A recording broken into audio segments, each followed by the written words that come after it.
Pakibanggit nga po ulit ng Gcash number niya, sir. Parang mali po kasi.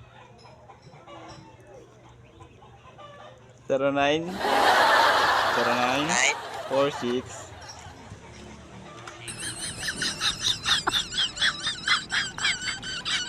0946 137 8989. 898. my God. Mali talaga, sir. Mali po ba? Ayun po yung number ng Gcash ko eh.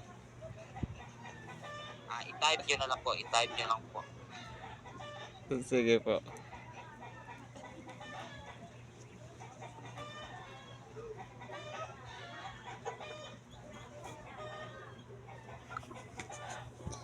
So guys, scammer po yun.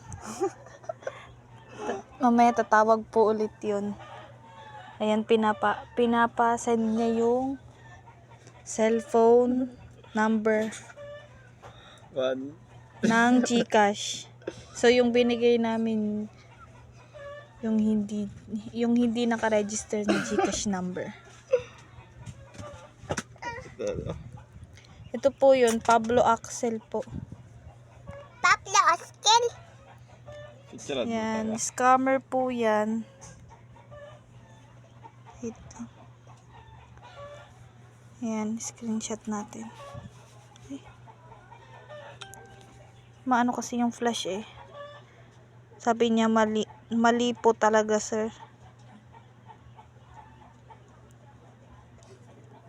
Tapos nanghihingi siya ng code kanina. 6 digits ka pa. 6 digit daw po napanalunan. Kalok-kalok ka dyan. Di ko nakilala yung kalok-kalok na yun. Ewan ko po sinasabi niyang kalo. Aba kayo kala Sir Jbin? Baka. Sabi niya, screenshot niyo nga po yung profile. Ano sabi ni Papa? Sino kalo po ba yan?